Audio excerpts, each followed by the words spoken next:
बिस्मिल्लाहिर्रहमानिर्रहीम। अस्सलाम वालेकुम। कैसे हैं आप सब लोग? उम्मीद करती हूँ आप लोग खैरियत से होंगे। अल्लाह ताला हमेशा आप लोगों को हंसता मुस्कुराता खुश और आबाद रखे। आज की इस वीडियो में मैं आप लोगों के साथ शेयर करने लगी हूँ ब्रेड रसमलाई की रेसिपी, जिसे बनाना बहुत आसान है। मिनटों में बन के तो तैयार हो ही जाती है, लेकिन जो इसका टेस्ट है ना, वो माइंड ब्लोइंग है। जो भी खाएगा वो खाता ही रह जाएगा, इतना मज़े की बन करके तैयार होती है ये। बस दो बेसिक जो इसके इंग्रेडिएंट्स हैं वो दो ही हैं। नंबर 1 मिल्क और नंबर 2 ब्रेड।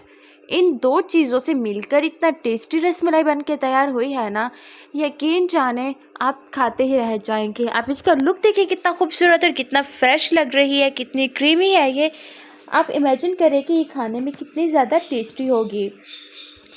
यहाँ पर आप लोग देखें, आप अपनी मर्ज़ी के हिसाब से इसकी गार्निशिंग कर सकते हैं, इसे डेकोरेट कर सकते हैं कुछ नट्स की मदद से, और जल्दी जल्दी बन के तैयार हो जाती है। आगे ईद आने वाली है, तो आप इसे ईद पर बनाकर ट्राई करें।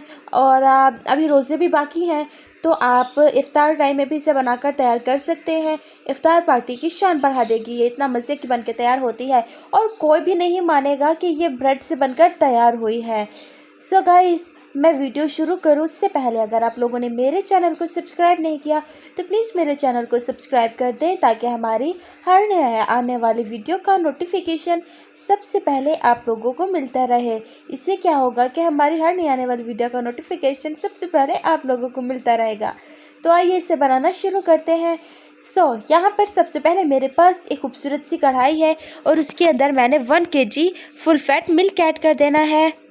आप भी कोशिश कीजिएगा कि फुल फैट मिल्क ही यूज़ करें, क्योंकि उससे जो टेक्सचर है वो काफ़ी क्रीमी आता है। अब इसके अंदर मैंने इलायची ऐड कर दी है, आप इलायची पाउडर भी ऐड कर सकते हैं, और टेस्ट के अकॉर्डिंग आपने इसके अंदर चीनी ऐड कर देनी है। यहाँ पर मेरे पास रूम टेम्परेचर पर पानी है और उसके अंदर मैंने 2 टेबलस्पून के करीब कॉर्नफ्लावर ऐड किया है, और अब मैंने इसे अच्छे तरीके से मिक्स कर लेना है। आप कस्टर्ड पाउडर भी यूज़ कर सकते हैं, लेकिन ये कॉर्नफ्लावर से ही बेस्ट बन के तैयार होती है। तो यहाँ पर आप अच्छे तरीके से प्रॉपर तरीके से बन के तैयार हो चुकी है। तो यहाँ पर मैं सारा कॉर्नफ्लावर इसके अंदर ऐड कर दूँगी, थोड़ा थोड़ा करके ऐड करना है और साथ साथ में चम्मच भी चलाना है।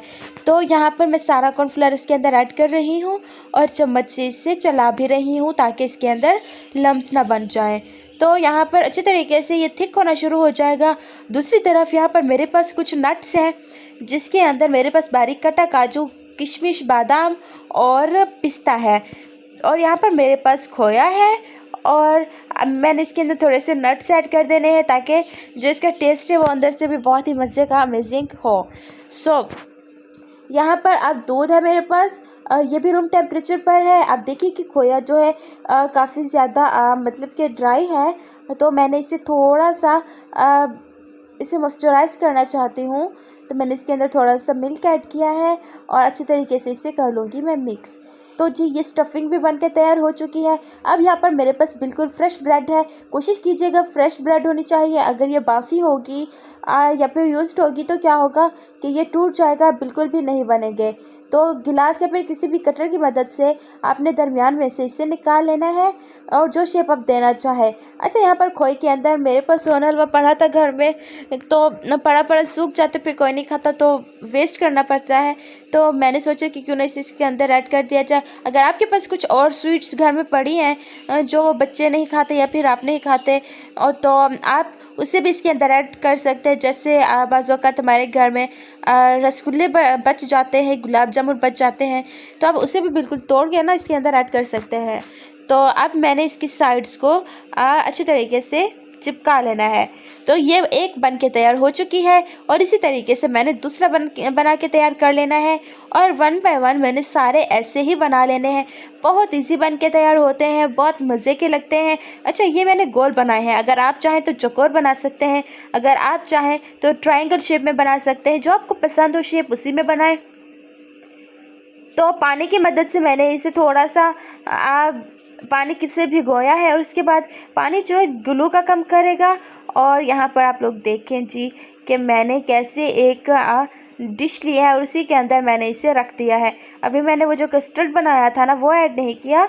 तो अब ये ठंडा हो चुका है, रूम टेम्परेचर पर है। गरम गरम ऐड नहीं करना, अगर गरम गरम ऐड करेंगे तो ये जो हमने रसमलाई बनाई है ब्रेड से ये पिघलने लगेगी। पिघलने मतलब कि बहुत ज़्यादा नरम हो जाएगी और फिर टूट जाएगी, फिर अच्छी नहीं लगेगी खाते वक्त। तो ये बिल्कुल अच्छे तरीके से प्रॉपर तरीके से बन के तैयार हो चुकी है। तो अब इसकी गार्निशिंग कर लेनी है आप लोगों ने और फिर थोड़ी देर के लिए आप लोगों ने इसे फ्रिज में रख देना है। फ्रिज में रखने के बाद तकरीबन 1 घंटा फ्रिज में रखें, 1 घंटा आपके लिए भी काफ़ी है। उसके बाद आप इसकी गार्निशिंग करें तो सबसे पहले मैंने किशमिश ऐड की, उसके बाद मैंने इसके ऊपर नट्स ऐड करने, बादाम ऐड करने हैं, पिस्ता ऐड करना है और फाइनल ये बिल्कुल बन के तैयार हो चुका है। देखिए कितना आसानी से और कितना जल्दी जल्दी बन के तैयार हुआ, मैंने बना लिया है। तो आप इसे ट्राई ज़रूर कीजिएगा, आपके घर में सबको बहुत पसंद आएगा, इवन के बच्चे भी बहुत शौक से खाएंगे और फिर दूसरी बार फरमाइशी तौर पर आपसे बनवाया जाएगा। तो अब मैं इसे बाहर निकालने लगी हूँ। देखिए कि ये बिल्कुल टूटेगा नहीं, बिल्कुल भी नहीं टूटा, आराम से ये दूसरी प्लेट में ट्रांसफ़र भी हो चुका है। तो मैं तोड़ के दिखाती हूँ कि ये कितना ज़्यादा सॉफ्ट है और कितना ज़्यादा मज़े का बन के तैयार हुआ है। ये दरमियान में से मैं इसकी स्टफिंग वाला हिस्सा लूँगी और मैं इसे टेस्ट करने लगी हूँ। सो गाइस, वीडियो कैसी लगी है? वीडियो पसंद आई हो तो अपनी फैमिली फ्रेंड्स के साथ ज़रूर शेयर कीजिएगा और अगर चैनल पर नए हैं तो प्लीज़ चैनल को सब्सक्राइब कर दें। Thanks for watching, bye bye, खुदा हाफिज़।